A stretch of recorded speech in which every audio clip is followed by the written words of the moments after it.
Welcome to Unpacking Peanuts, the podcast where three cartoonists take an in-depth look at the greatest comic strip of all time, Peanuts by Charles M. Schulz.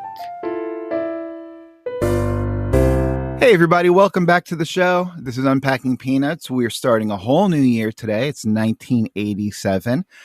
I'm your host for the proceedings. My name's Jimmy Gownley. I'm also a cartoonist. I did things like Amelia Rules, 7 Good Reasons Not to Grow Up, The Dumbest Idea Ever, and my new comic, Tanner Rocks, is serialized for free at gvillecomics.substack.com starting tomorrow.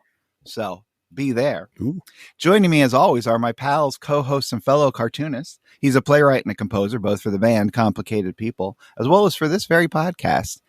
He's the co-creator of the original comic book price guide, the original editor of Amelia Rules, and the creator of such great strips as Strange Attractors, Tangled River, and A Gathering of Spells. It's Michael Cohen. Ciao. All right. I'll explain. I've been saying for the last couple of years, my little greetings was say hey. Oh no, yeah, I see. And yeah. You know, if you don't know, that was Willie Mays, my favorite baseball player growing up, was called the Say Hey Kid. That was his shtick, saying say hey. And so I think I'll retire that. And it's being retired in honor of Willie, who we should say passed away the day after we announced happy birthday to him. Yeah. So I'm hanging it up, putting it in the Hall of Fame of saying. Wow, retiring the Say Hey intro. Well, You know what? Willie deserves it. Yeah, I sure did. And so I'll come up with something better. Probably like face front or something like that. Excelsior. And he's the executive producer of Mystery Science Theater 3000, a former vice president of Archie Comics, and the creator of the Instagram sensation Sweetest Beasts. It's Harold Buchholz. Hello. You're sticking with hello. Come on. All right, it's classic. You know? That goes in the Hall of Fame of greetings. That is true. That is the best. You can't. Yeah, I mean, I would have been something like Uba Duba and come on. Oh man. Well, we are in 1987. It is really sad that Willie passed away just a few days after we announced his birthday on our show. But he's still alive here in 1987, where we are. Which where were you guys in 1987? Where were you? Take me back to the Michael and Harold of 87. Yesteryear. Boy, let's see. I was in Bellingham, Washington. Had Liz moved to Bellingham, Washington yet? Not yet. We met in 87. We met in 1987. Oh, very exciting. Wow. We had a band called Lip Service. So where'd you guys meet? We met at a rehearsal for a band. Okay. And I hadn't started seriously drawing comics yet. I wasn't even really thinking about it. Yeah, I was buying comics, but I hadn't yet realized that you could self-publish. Mm-hmm. And so I hadn't drawn a comic in like 15 years at that point. Wow. Well, I was in college. I was a junior in college at DePaul University in Greencastle, Indiana. I was just thinking about it as I was trying to place myself in 1987. It's interesting that you would ask that. And what about you, Jimmy? Where were you? Well, if you want to find out where I was in 1987, you can buy The Dumbest Idea Ever from Scholastic Books.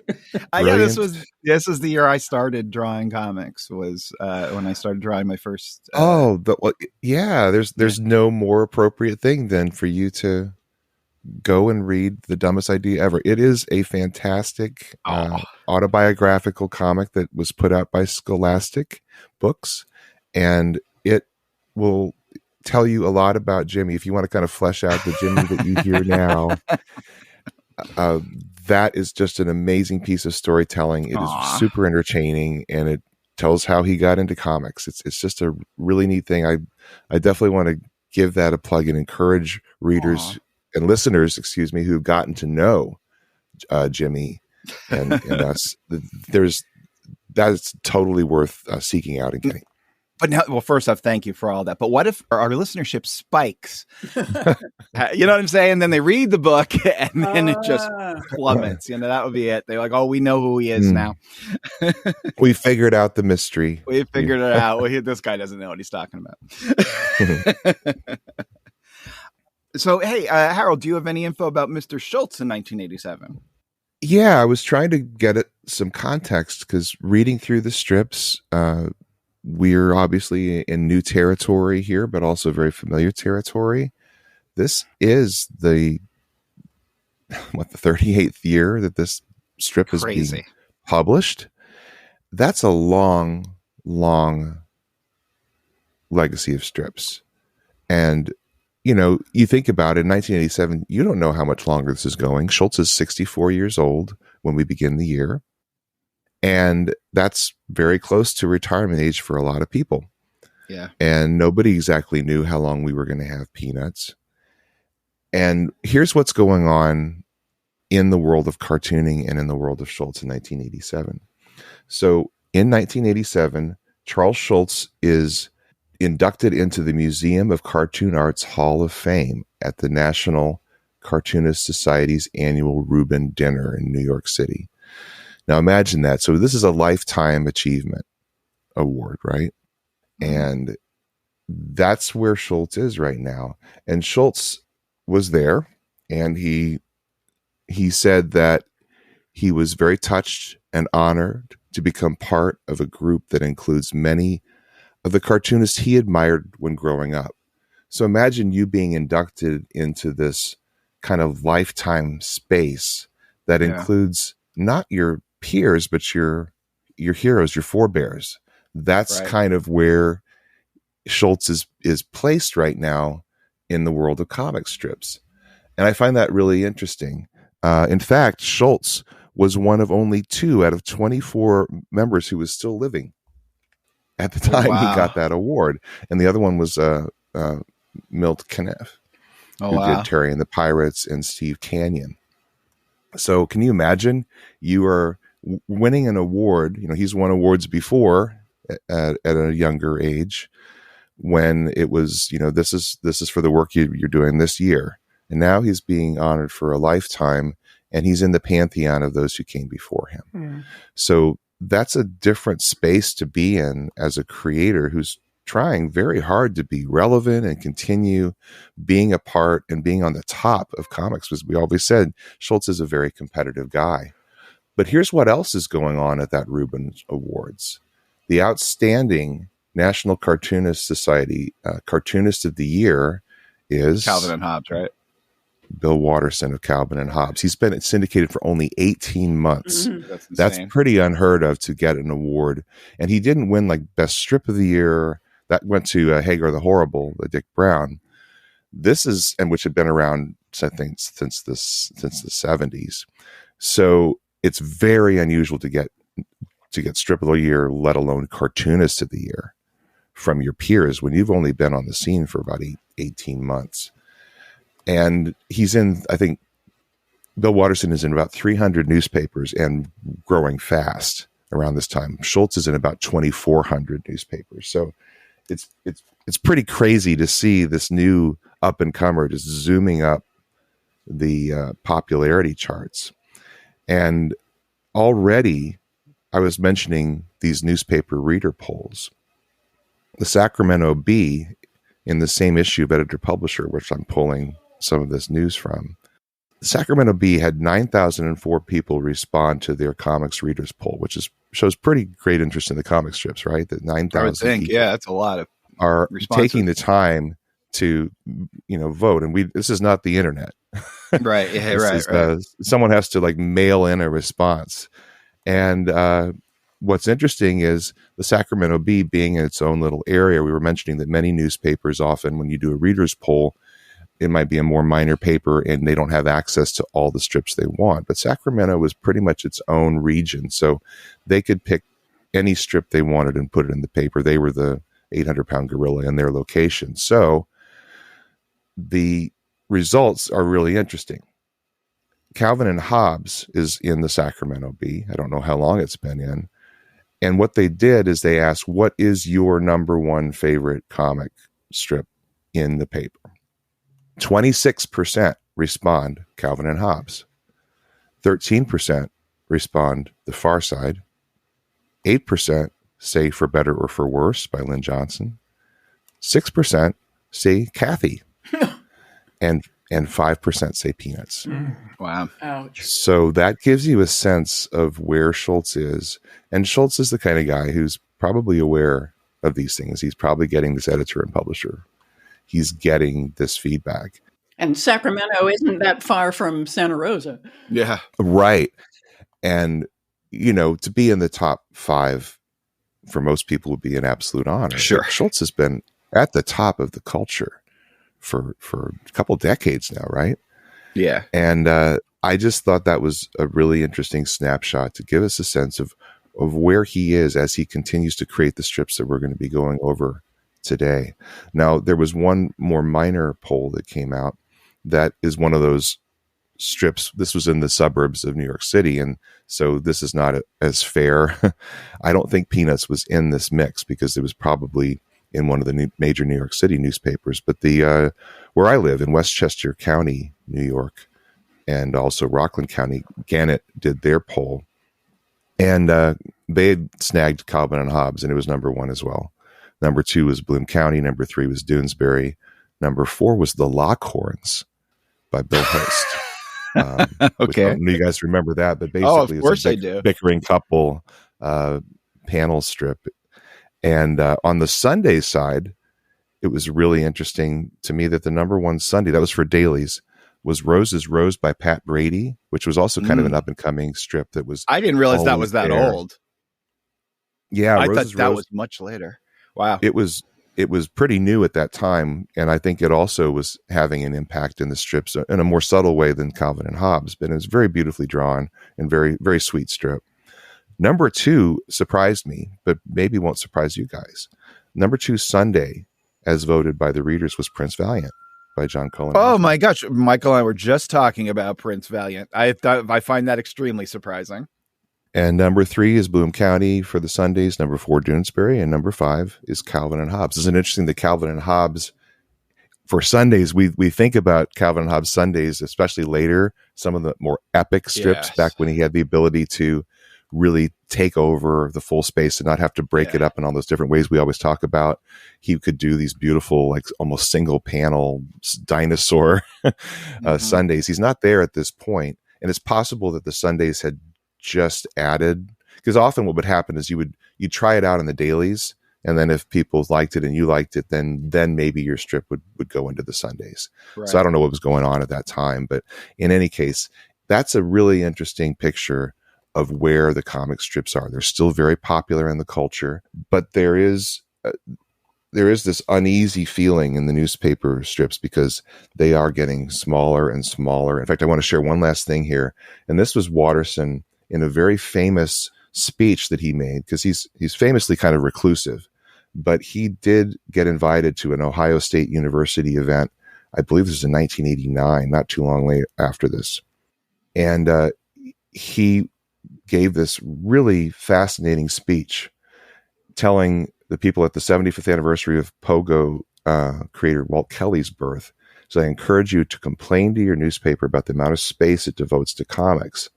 Newspapers are in the business of serving you. Make them do it.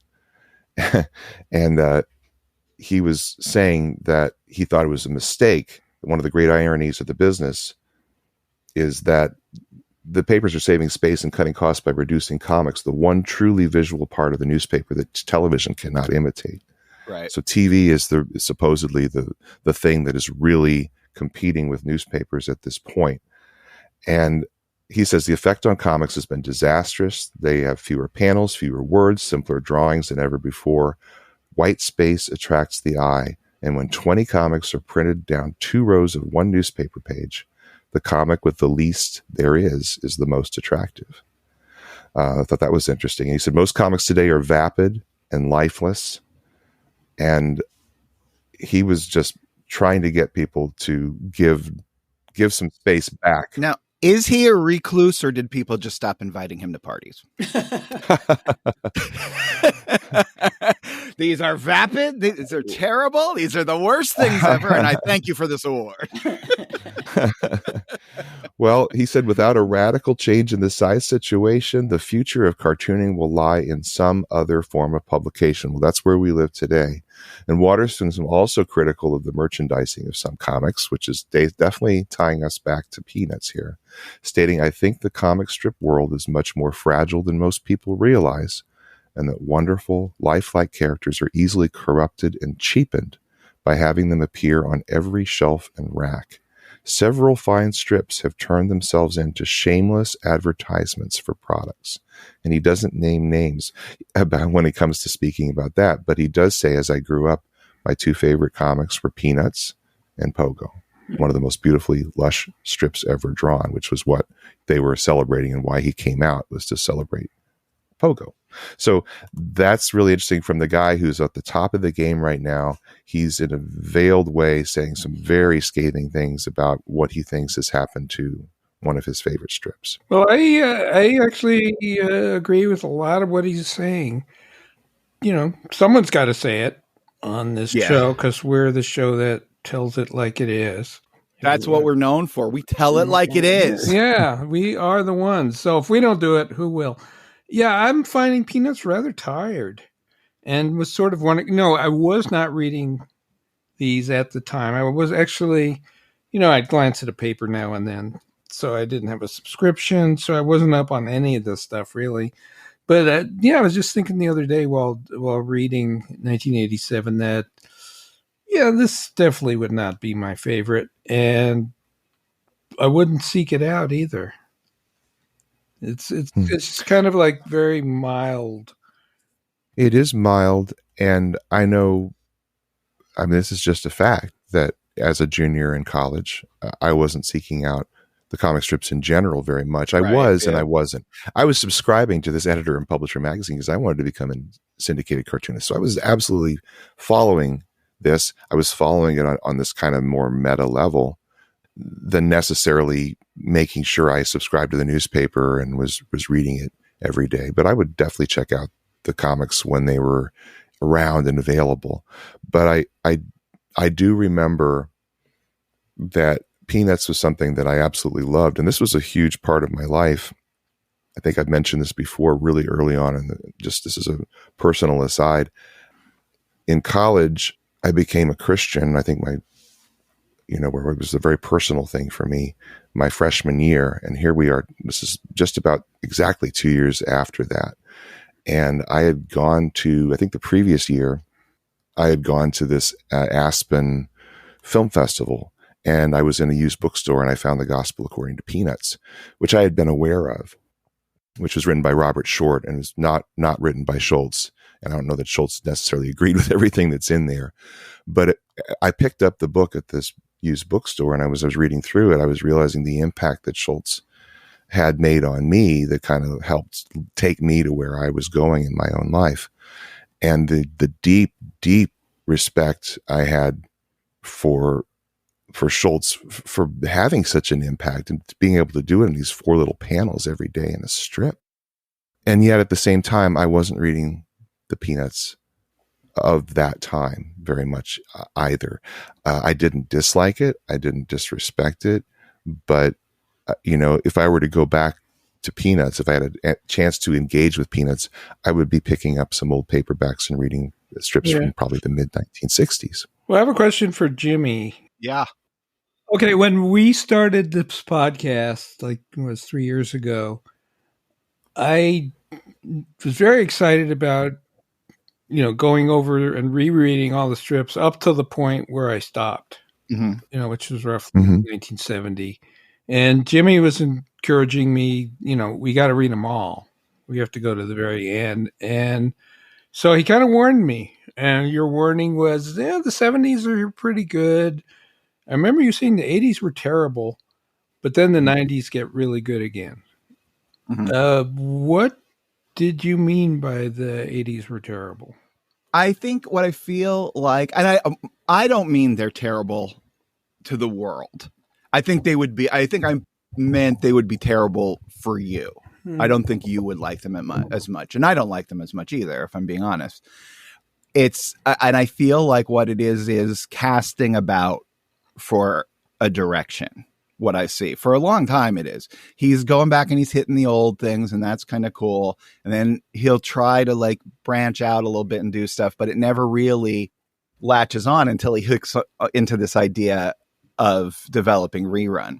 And I really do, it may have been a shtick at the beginning, but Schulz is my favorite character in this.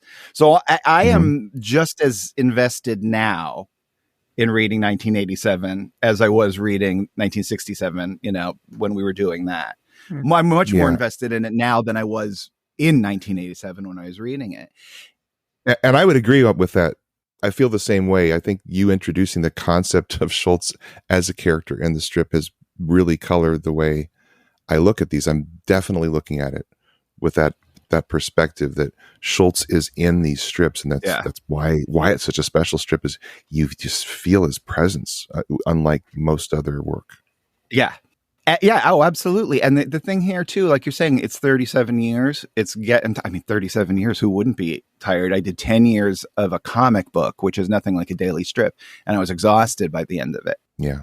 But what's wild is, like, he's still looking for that rerun, and he's going to find it, and there's no reason for someone with that level of success to still be hunting around and trying to find the new thing that will take a strip that now he's an ascended master, right? Like you said, he's in this group with people who are all mostly dead and who were his heroes rather.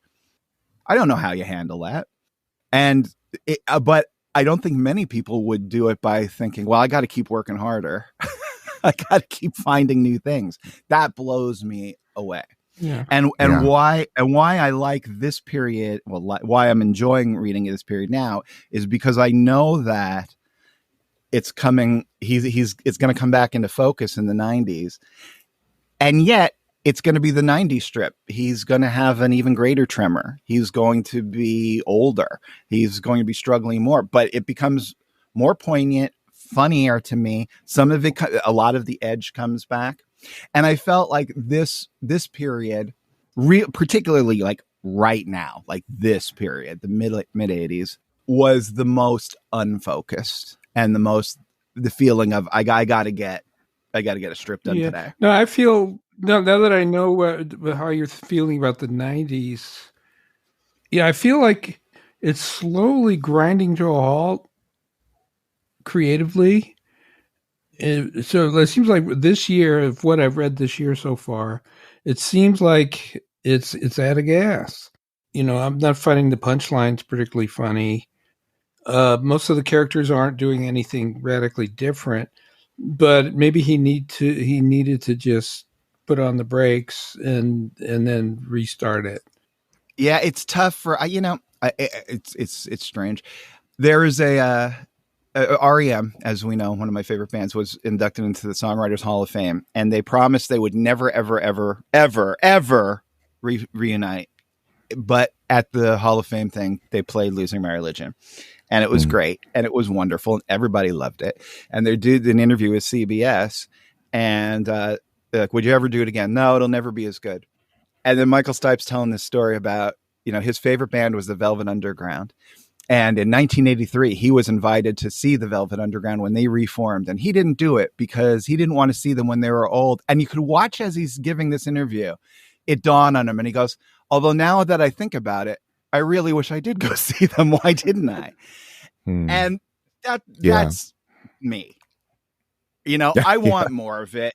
You know what I mean? Okay, maybe it's not as good, but not as good doesn't matter because the great stuff is eternal and will always be there. Yeah. And now this is just a different thing. Yeah. I'm totally with you. I mean, I don't want to say, hey, you should just go off into the pasture. You're done. Yeah. No, but because the best stuff is behind you. Yeah. You lower your expectations. That's how you deal with it. I mean, Jimmy buys every McCartney album. Yeah. Whereas I bought the first McCartney album and went, okay, not the Beatles, forget it. Right. Yeah, you lower your expectations and you find what's good about it. And you realize that, he's not in the Hall of Fame for 1987 strips. Right. Yeah, and and I think that's another reason though why I love that we're doing all the strips, and I love that we're doing these strips in kind of even greater detail, because we'll find the ones that are kind of gold, and they're the ones that people haven't talked about for 40 years, which is really cool. Yeah, and when I look at these strips, I am looking at them. I can't help but look at them through the lens of everything that's come before. Yeah. But when I look at them, I just look at this first strip that is part of our just regular going through the year. I'm delighted by it. And the characters are amazing, and it is incredibly special. And if I'm just taking it on its own terms, and then this strip hadn't existed, I'd never seen it until this strip, right, I would be saying this is amazing. Yeah, I really would. Right. That is the other thing, competing against yourself is a very difficult thing, especially when yourself is the greatest of all time. All right. So with all of that preamble out of the way, how about we actually talk about these strips? Yeah. Yep. So if you want to follow along, there's a couple things you got to do. The first thing you got to do is go over to unpackingpeanuts.com, sign up for the Great Peanuts Reread, and that'll get you an email once a month telling you what strips we're going to cover. Then all you got to do is go over to gocomics.com, type in Peanuts and the dates that are in that email, or as I announce them, and you can follow along with us. And that's what we would love for you to do. So you guys get that set up, and away we'll go. January 2nd, Snoopy approaches Woodstock, who's sitting up in his little nest. And at the bottom of the tree is a wastebasket, and we can see something has been thrown out. And Snoopy is very shocked by this. And he says, "You threw away the calendar I gave you. It has pictures of beagles on every page. Beagles jumping over fences. Beagles running across fields. Beagles winning best in show." As Snoopy looks at the calendar. Then he looks up at Woodstock and asks, "How could you do such a thing?" Woodstock chirps something in reply, and then Snoopy says he wanted to try out his new wastebasket. Yeah, this one is only the second strip of the year. And when we're reading through these, chronologically, and we're trying to pick what we want to talk about, when something strikes you in the second strip of the year, like, is this really going to make the cut? Right. Yeah, right. As I read on, am I going to like, oh, why did I pick that one so early? But this one, I don't know what it was. There's so many things about this strip that I really, really love, given, again, where Schulz is right now. Number one, it's a gorgeous looking strip. I think Schulz in this year, one thing I was really admiring is he was dealing with the tremor. He was dealing with changing up his style to have that looser line that he can't help but have. But he is really mixing up his line work and the little background elements. I love the tree, the little birch type tree, that the spindly thing that Woodstock has a nest on top of. I love the little flowery trash can that looks like it's from the 70s. I love the shadow of Snoopy in the grass. And I love the grass behind him that's kind of floating in the background that kind of shows some three-dimensionality. I love everything about the look of this strip. I think it actually looks gorgeous. And Snoopy looks really, really fun throughout this, every version of that. And Woodstock always looks great. So the look of this strip, I think, is amazing. Given what we were just talking about licensing and all of this, I can't help but read in a little bit that, it's a Beagle calendar. And Schulz is making tons of calendars with Snoopy all over it. And here Woodstock is trashing his calendar. I couldn't help but just kind of make that little connection that this may have, in some maybe slight way, maybe this kind of represents the world of Peanuts and licensing, somehow subtly mentioned in here. There was a version of this joke 30-some years ago, in the 50s. I think it's, I could be wrong, but I think it's like Charlie Brown and Violet. And it's something about buying a new wastebasket and then using the wastebasket to throw the paper that the wastebasket was wrapped away in, or something like that, to try it out. Okay. I don't know. Yeah. But these characters, again, are great characters. If I had never seen this strip before, I'd never seen Snoopy, I'd never seen Woodstock, I'd say, these are amazing characters. These are very full characters, and they're gorgeously drawn. They're adorable. So that's the weirdness of comparing it to the past and then just saying, wait a second, just try to be arrested by the new. And maybe it's because I hadn't read Peanuts for like a week or two. Yeah. Here I am, the second strip, and I'm just once again hit by how amazing these characters are. And, and here's the other thing, as like a cartoonist, why he is the Ascended Master and the others at that time were just working cartoonists. None of the people on those lists of favorite strips came up with anything as good as those little chirp marks for Woodstock. As a pure cartoonist, none of them came up with as good an idea as the spindly little tree with the nest in it. I mean, just as a pure cartooning icon, everything he does is great. Yeah. Hey, Michael, what do you think about Snoopy changing? Has he settled finally into like a final form, do you think? Have you noticed much change? Yeah, well, yeah, but when I saw this, I thought this is now Snoopy and has almost no relationship to old Snoopy. It has zero relationship to original Snoopy for sure. You know what I mean? No, but even, later on in this year, we'll come to a Vulture strip, which, is always my favorite. And Snoopy just can't do the Vulture anymore. He doesn't have the plasticity in his face because his face looks very much like a stuffed animal. It's well, he's getting older, Yeah, he's put on. But he's a little more expressive here. Mm-hmm. And then there's that weird panel 3 double eye, triple. Yeah. I love that drawing. I do too. That drawing of Snoopy, I'm feeling for him. Yeah, he really looks sad. Like, oh, how could you do such a thing? But are those eyelashes, eyebrows? I think it's a furrowed. It's like a brow. furrowed brow. Yeah. Okay. Yeah. Yeah, I like that. January 6th. Sally is sitting at her table and she's writing something. She writes, "Dear Grandma and Grandpa, they say that grandparents like to spoil their grandchildren." Then in panel 3, Sally thinks about it for a second, and then she writes, "I'm ready when you are." Now, Sally to me is the funniest character this year as she was last year. We gave her the most valuable peanut last year. It's not like she's changing. It's just she's very consistently representing how selfish kids are. Do you think there is something inherently more modern about Sally? Modern meaning, in our context of 1987, than the earlier characters? Or do you think it's just that he's just vibing with Sally right now? It seems like he's finding ideas for her more than the other characters. It's not like she's changing. She's always been this way. Yeah. But it just solidifies her character. She's often somebody who initiates the action now. And here she is on January 11th. It's a Sunday, and Sally's in her beanbag chair watching some TV. She says, "Oh no, I can't stand it." We now see she must be watching some sort of sporting event because the TV announces 10 seconds on the clock, and Sally looks very invested. Charlie Brown comes in and says, "What are you watching?" Sally says, "Shh, it's a football game and a weather report." Charlie Brown asks, "A weather report?"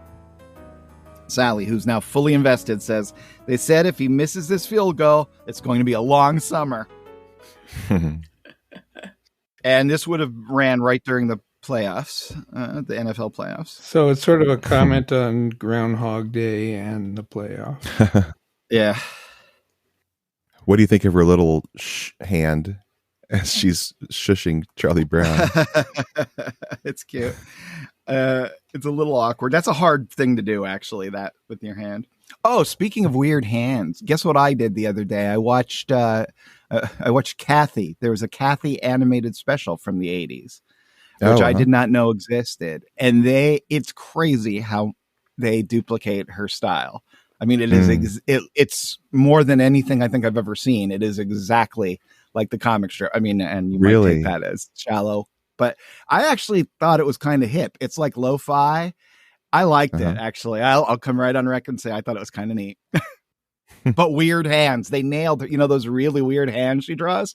They do it. The animators must have drove them crazy to draw something that wrong. to get it right. Well, yeah. Well, You to know? think the Sacramento Bee, she's one slot ahead of Charles Schulz in the Sacramento Bee. So Kathy was definitely reaching an audience.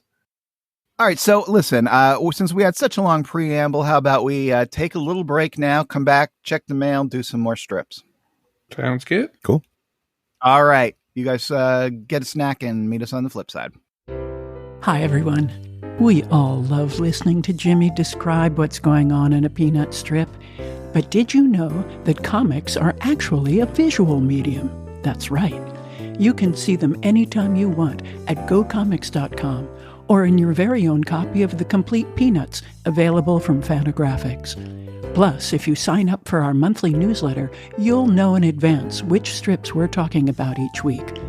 Learn more about the great Peanuts reread at unpackingpeanuts.com. And we're back. I'm hanging out in the mailbox, Liz. We got anything? We do. We got a lot this week. Oh, wow, exciting. Sarah Wilson writes, and this is sort of related to our previous discussion about the merchandise. And she says, "Hi again. I've been trying to figure out how to share the sheer ubiquity of Peanuts merchandise in Japan. All very sentimental and as opposite as possible from the bleak cartoons I messaged about last time." And she sent us a bunch of pictures, and I will put them on social media. She adds, "I'm not sure what's weirder, peanuts on sofa cushions in a luxury furniture store or peanuts on soy sauce bottles." Wow. Yeah, the stuff in Japan that I've seen is really beautifully designed. It seems like they're a couple of notches above a lot of the American licensing. And I don't know if that's because it's just in the culture to make things, particularly small things, that are just incredibly crisp and beautiful. And Peanuts really benefits from that. But it's also fascinating that what people select in a different country to represent the strip is slightly different, right? Right. And so, I mean, the sentimentality is definitely in the U.S. stuff as well, and we see it when you see Facebook groups and stuff. The things people choose to post are really interesting. You know, what is it about Peanuts that you want to represent when you put it out there? But yeah, it's interesting that that's what people latch on to. If there's something that you're going to have in your home, that's the version of Peanuts you want to have, right? Yeah. And Layla Sadiq writes again, and she says, "I had to write another email because I heard people apparently don't like Snoopy's siblings. I disagree. Me and my family love Snoopy's siblings. They're adorable. I was shocked to hear you guys don't like Spike because he's too depressed. What about Charlie Brown? Spike is such an interesting character because he suffers from such loneliness in the desert. I see his letter writing as a form of journaling, reporting on the tediousness of life." And she says, "I see parallels with myself here." And he plays a harmonica. Well, you can't beat that, playing a harmonica. That's true. Really?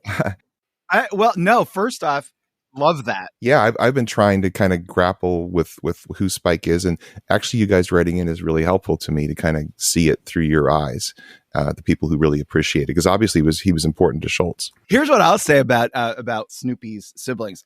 I love Olaf because there is one Olaf strip that made me. I remember where I was when I read it, and it made me laugh so hard. And I'm totally overselling it because when we get there, it won't matter to anybody else. But just for that one strip, I think all the Snoopy siblings are worth it. Plus, I generally like decadent period things, which I don't even, that's a phrase I picked up from Michael, because he said to me once, he's like, "Well, what was your first Kirby comic book?" And I was like, Commandy, like number 34. And he said, the decadent period.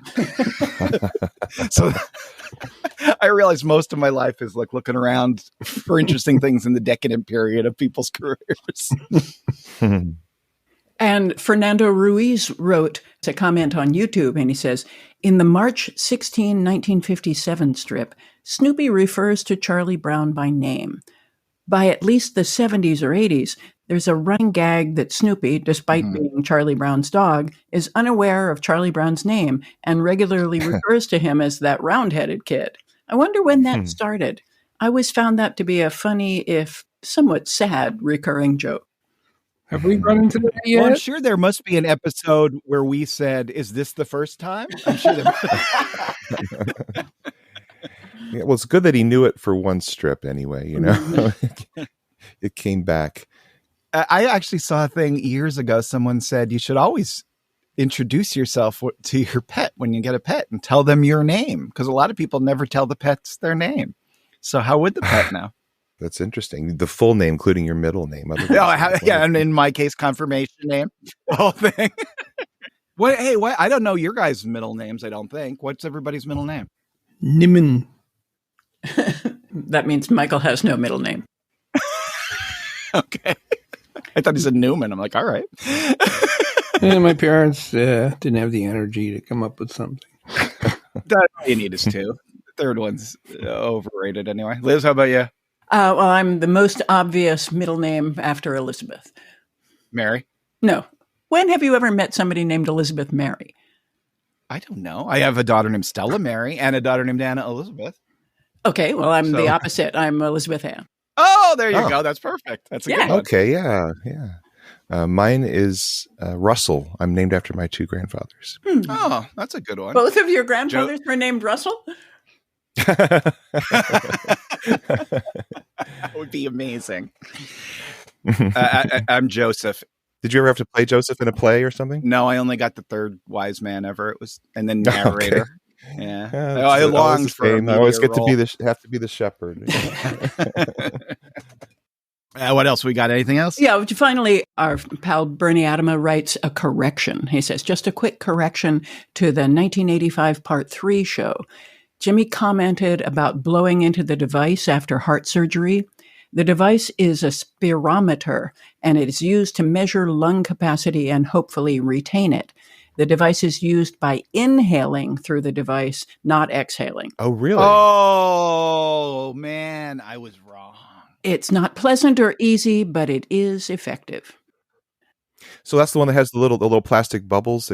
Yeah, I thought that there was one you blew into, but am I mixing that up? So maybe it's for two different purposes? I don't know. All right, I trust Bernie. Yeah. Well, anyway. Bernie knows. Either way, you should check out those drawings on the Schulz timeline. It's really cool. All right, should we get back to the strips, or do we got more? Nope, that's it. All right, but if you want to reach out to the hotline, you could always call us. You can leave a message or a voicemail or a text, and that number is... Hi, this is Bernie Adama. That phone number is 717-219-4162. And of course, you can shoot us an email. We're unpackingpeanuts@gmail.com. We love to hear from you. Anything that we get wrong, or anything that you like that we don't like, or anything that we love that you love too. We just like to hear from you, because when I don't hear, I worry. All right, let's get back to the old strips. January 26th, Linus comes up to the little school bench out at lunchtime, and Lila is sitting on it. And he says, "Hi, I was thinking about you last night. Remember how you used to tell me I was too old for you?" Linus says, "It's the sort of thing we kind of look back on and laugh about, isn't it? Do you mind if I sit down?" And then Lila says to him, "Who are you?" That's like the ultimate put down, but it's not a put down. She's actually... Why would she remember this guy? He's older than he's an old man. Well, yeah. Now, is she utterly clueless, or is she perfectly playing him? Is she playing the long con here? Oh my gosh, this is so classic that Schulz kind of captures this. We've all been in the situation where somebody made some offhanded comment and we stew about it for 7 years. Yes. And then you finally come to terms and you're like, you remember the thing? And they're like, what are you talking about? Yeah. Wait, here's my anecdote. When I was living in Bellingham, there was a girl who played guitar. I moved to this town from Los Angeles, to this small town, and I met somebody who finger picked guitar, and so I got to be friends with her, and it seemed like it was an important thing to me. I have a friend, and, I taught her some things. She taught me some things, and I bought my Martin guitar from her boyfriend. Anyway, it was like, wow. And then her eventually her husband got famous, and so she's famous by writing the theme song to the Ken Burns Civil War series.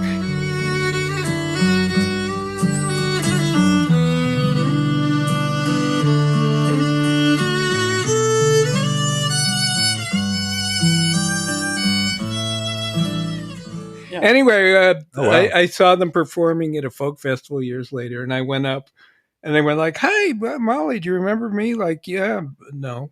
And I went like, "Oh yeah." You taught me about Western swing, and I taught you some like finger picking. Like, I'm sorry, I don't remember. I went like, "Oh, and I bought my Martin guitar off your boyfriend." Like, I'm sorry, I don't remember. Oh God. Oh man. Yeah, I can feel Linus's awkwardness here. February 8th. Sally's at that old kitchen table again doing some work, and she looks just completely distraught. And she's saying, apples, oranges, pears, who cares? Then she walks away from the table carrying the sheets of paper, and she looks very irritated beyond belief. She comes up to Charlie Brown, who's sitting in his chair reading, and she says, hey, big brother, if you'll help me with my homework, I'll be eternally grateful. Charlie Brown says, fair enough. I've never had someone be eternally grateful to me before.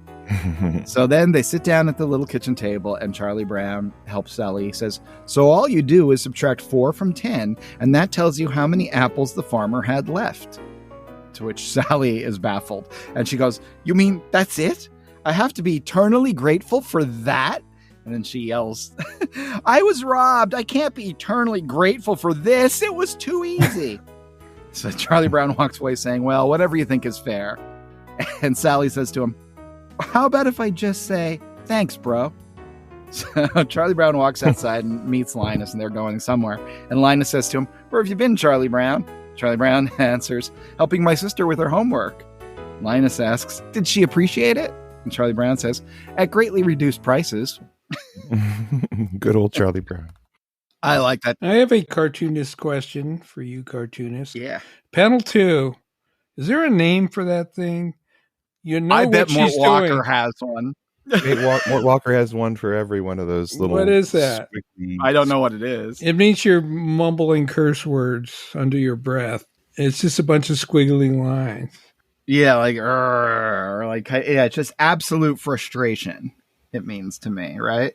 Yeah, I know there's got to be one. There's got to be a. What does he call them? Grolixes? Or well, that's a string of like the typographical symbols of somebody swearing. But yeah, he's got a word for everything. I thought that was really funny. That was one of the cool things Mort Walker added to his. He's like, oh, let's give a name to each one of for these all of these things. Yeah, standard little symbols in comics. February 9th. Charlie Brown has the old kite out, and Sally sees him with this, and she says, you're going outside with that kite? There's a tree out there that's just waiting for your kite. You don't have a chance. She continues ranting at him and says, but you're going out there anyway, aren't you? Why? Why? And Charlie Brown just walks out with his kite and says, a man has to do what he has to do. Yep. Charlie Brown's the man. That's the code. He's a medieval knight. Must going out to battle, slay the dragon. Yeah. Sally sees the world the way okay. it is. That's why I like her. She knows. She really does. This is insane. She's not saying you can do it. Saying, there's no way. Well, sometimes she sees the world. Sometimes she does not at all see the world the way it is. She's a fascinating combination of living in her own flights of fancy. But that is an interesting thing, yes, and just being incredibly down to earth. This is the way it is. Yeah. Yeah. Cause what she gets. And she has that real, like, matter of fact, down to earth quality about it. But yeah, there are other things where she has no idea what's going on. Like clearly like simple subtraction. She's a cool character. I love Sally. This is an interesting looking strip coming up here. February 26th. Linus and Lucy are sitting on a little couch in their living room. And Lucy says, she's reading a book, and she says, a baby eagle is called an eaglet. She continues, a kangaroo is a joey, a codfish is a codling. Linus says, what do they call a baby brother?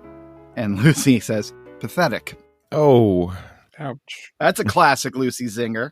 Well, it's a little Yeah, harsh. that's pretty harsh. Yeah. That's really harsh. Huh. Yeah, these blacks, these angular blacks that don't quite come to the edge of the line, give me a really like a jangly feel to the strip. Yeah, I like it. Oh, what kind of feel? Jangly. Jangly. Define that to me. That's an interesting way to put it. Jangly is when blacks do not come to the edge of the line. Mort Walker came up with that right there. Although I do see an inconsistency. Do you guys see, one of those what's missing from this picture kind of things? There's something odd going on that I see here. I see a lot of odd things. Are you talking about the Lucy's shoes? Yeah, the second panel, every panel, he's got the straight parallel lines to shade the shoes, except for Lucy's shoes in panel 2, and they're fully lit up. Wow, that is strange. I like this. So do we like Jangly Blacks? Because here's another example of Jangly Blacks going way up to the top. Would be like January 11th, where we see the TV and stuff. No, like, I almost mentioned that. Because I don't like it on the TV. Well, look at January 6th. Jangly Black's on the chair. But there's on the panel 2, there should be some black highlighting her arm. That's part of the chair, and there's no black there. So there you go. Yeah, the thing I guess that I don't like when it comes to shading is when the artist is using such pure, usually brush strokes, that they look like brush strokes to me more than they look like the thing they're representing. They pull me out of the art. And that is like the TV that you were mentioning. You see those lines. And as a cartoonist anyway, I see the tool. And I don't want to see the tool. I just want to experience the strip. I mentioned this before. Joe Kubert sometimes did that with some of his looser stuff. Kirby even does it sometimes, where it's just so incredibly quick and bold that all I see are his brush strokes and I don't see what he's drawing. Well, here's something I learned because we talked about spotting blacks earlier. If you do it too much, like we're looking at February 26th, I started doing it too much. And if there's a lot of small blacks and a lot of small whites, it doesn't have the right effect. It makes it. It's like a nervous splotchy. It's jangly, checkerboardy. Jangly. Yeah, so I would say those first 2 panels don't work because I think what maybe it was Jaime Hernandez who said it somewhere. I don't know, but anyway, it's like you don't want 50-50 black and white. Yes, right. And those panels are kind of half and half, whereas the last 2, work. Yep.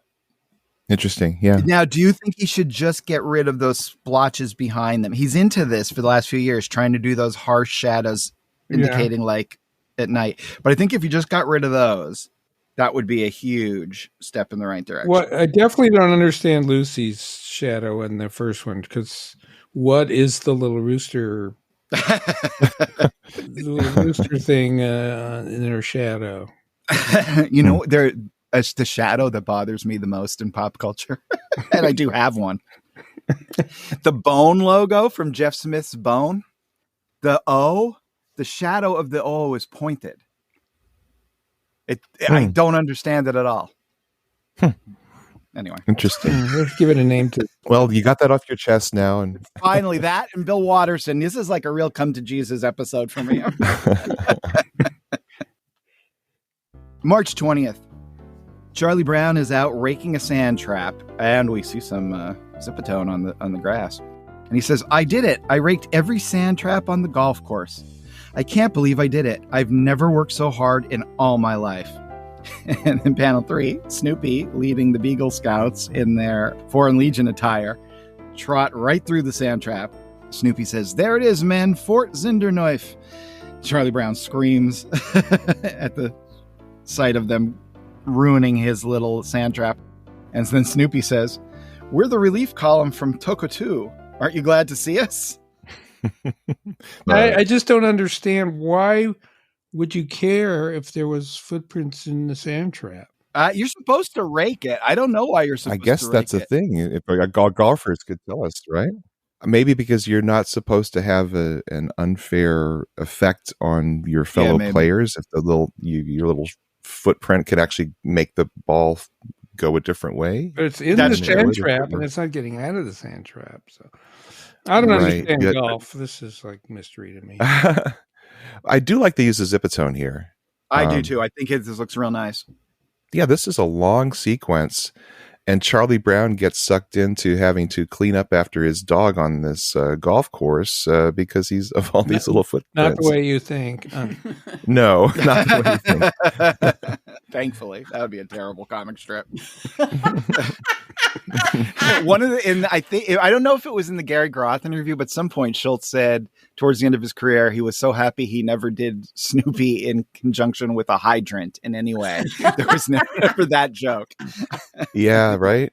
We could all be happy about it. Again, the Charlie Brown, like we've seen here with some of the stuff with Sally, this Charlie Brown he's a very responsible kid now. Mm-hmm. And he's often seen, sitting in his chair, just living his life, doing his own thing. And then somebody comes in and is asking for help or needs help. And he just dutifully goes and does it. And it's this admirable Charlie Brown that is not quite as angsty just about everything. He seems to be a little more at peace with himself. Well, we're going to see even though he has this terrible experience with Snoopy here, where he's going. I don't know if this is a shift in the character, but we're going to see something very shocking coming soon with Charlie Brown. Ooh, where okay. The old Charlie Brown would never do this. Oh. In this case, yeah, he's the good citizen, but he's going to be trying to pick up a girl. All right, well, we have to get there. Yeah. So, April 2nd, it's Vulture Snoopy atop a great-looking little cartoon tree, and he thinks to himself, here's the fierce vulture perched high in a tree. And then the next panel, Woodstock lands on his head. And then in the next panel, another little bird comes in and lands on his back. And then by the last panel, we see 5 little birdies all on top of the tree and also perched on Snoopy's vulturized back. And Snoopy says, it doesn't take much these days to attract the crowd. But he can't pull off the vulture. The shape just doesn't work for you? He doesn't have the snout for it. He can in his heart. Is it because his neck's too thick, or what do you think it is about? Well, his snout used to be really long, and it could bend more. Mm-hmm. But also, the eye isn't working right. He just doesn't have the vulture chops anymore. But I wonder why he doesn't alter the design of Snoopy. Like we've talked so often about, like he lies Snoopy down in the doghouse and it's a different design. Particularly, I think here with the width of the neck, I think that's the thing that he could adjust easily without it looking like he's going back to an older model Snoopy. I think the other thing about the vulture is we've talked about line of action in animation where you see this kind of flow from the tip of the character to the other end, and it's in this arc. And the vulture is all about that arc. Yeah. And yet Schulz, dealing with the tremor, he's got these incredibly shaky ears, even though they kind of are in an arc. The very fact that they're these crumpled looking ears, I don't think works for the streamlined look of the vulture. Yeah. That's interesting too. Yeah, I think you're right.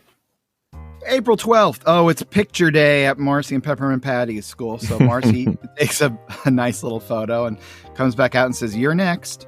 And Peppermint Patty says to Marcy, "How do I look, Marcy?" "You look fine, sir. I've never posed for a class picture before." Wonder why, but okay. "Just act natural," says Marcy. And they're walking towards wherever the photos are being taken. And Peppermint Patty says, "Natural?" Marcy says, "Just do what everybody does when a camera is pointed at them." And Marcy, because Peppermint Patty really needs help on this getting her photo taken thing, says, "He's ready, sir. The camera's pointed right at you." To which Patty jumps up, points her finger skywise, and yells, "We're number one." They walk out. Peppermint Patty looks deflated, and Marcy says, "I think it's called media conditioning, sir." Schulz hated the "we're number one" thing. He talked about really? this. Yeah. And I'm reading into it probably because it was a print interview, and it was the Gary Groth thing again. And he's like, he hates it when he would see people in the stands conflating themselves with the team. We're number one. We won. Okay. Oh yeah, I hate that too. He said, they are not number one. They are nothing. And I thought, okay. Oh, wow. Like this really bugged him. Yeah, there's a David Mitchell, who's a British comedian. There was a show called that Mitchell and Webb Look, and they have this amazing sketch where this one guy, very smug, is talking about we, and the other guy is just tearing him apart. Oh, I see. When did you carry that rugby ball? And it's just, he just eviscerates this guy for being smugly. Oh, I'm the guy. Who's so that's great one of my pet peeves. By the way, that shocking Charlie Brown strip I'd mentioned earlier, nobody picked any of those. So I got to explain. There's a sequence he's sitting in class, and for some reason the little redhead girl's in the same class, and he's trying to get her attention. He's winking at her. Yeah, now, I cannot see Charlie Brown doing that. Well, I feel like Schulz, what little I know of his personal life, I see Schulz becoming more and more in his own community. At least, he's a public figure, and I've seen like the 1960s version of Schulz. He kind of looks like a nerdy guy like I do, but then by the 70s, the late 70s or mid 70s, he looks really suave, and he's got this great hairstyle and these really cool glasses, and you see him playing hockey, and all of a sudden he looks like this kind of man about town. It's almost like Genie. He was, yeah. Yes, that is exactly what it all is. I think that's this is the Genie thing. I think Liz was totally right. I think that's also why Peanuts becomes so active in the 70s, right? It's all it's people flying planes, and they're playing tennis and all that stuff, and all that stuff really reflects, I think, just his changing life, like you're saying, and Genie's influence for sure. And to the extent that Charlie Brown is Charlie Schulz and all that, there does seem to be a little bit of a connection there.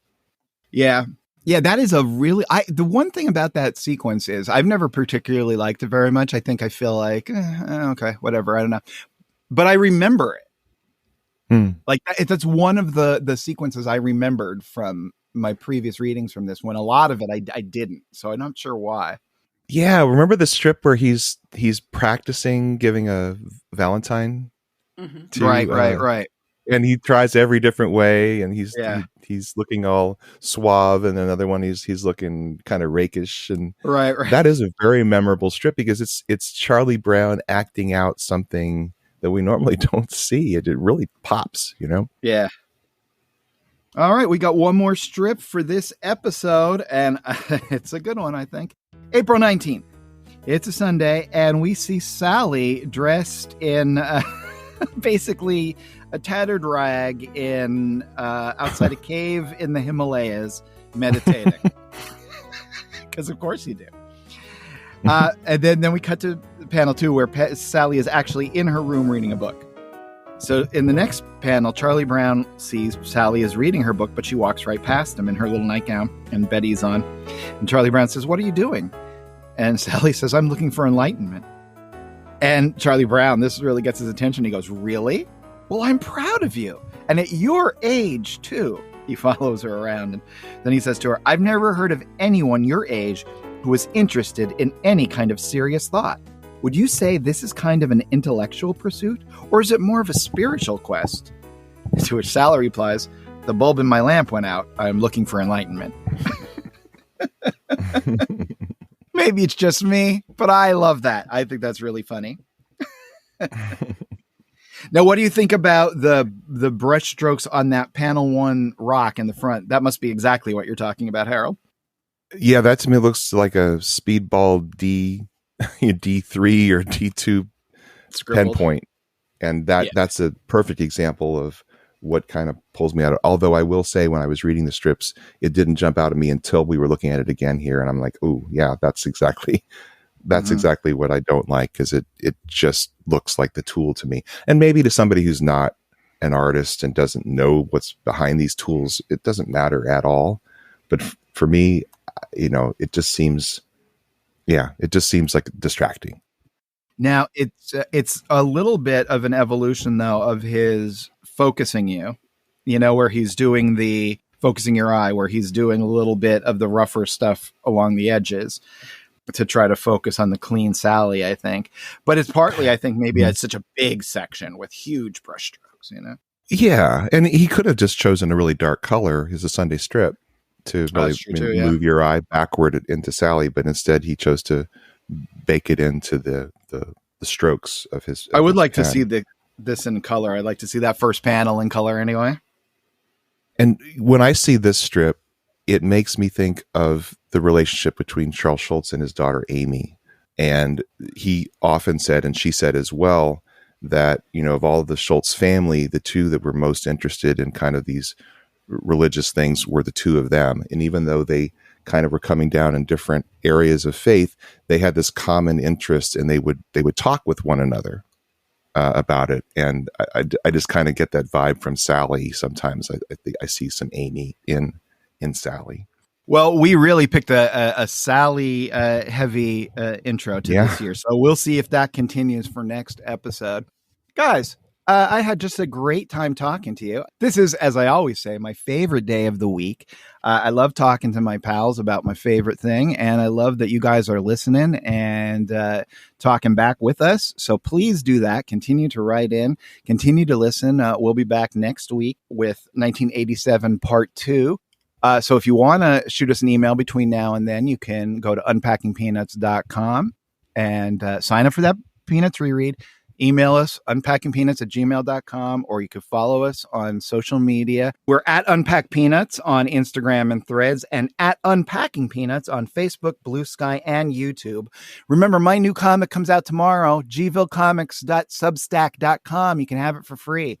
Until next week, though, from Michael, Harold, and Liz, this is Jimmy saying, be of good cheer. Yes. Be of good cheer. Unpacking Peanuts is copyright Jimmy Gownley, Michael Cohen, and Harold Buchholz. Produced and edited by Liz Sumner. Music by Michael Cohen. Additional voiceover by Aziza Shakrala Clark. For more from the show, follow Unpack Peanuts on Instagram and Threads. Unpacking Peanuts on Facebook, Blue Sky, and YouTube. For more about Jimmy, Michael, and Harold, visit unpackingpeanuts.com. Have a wonderful day, and thanks for listening. Jangly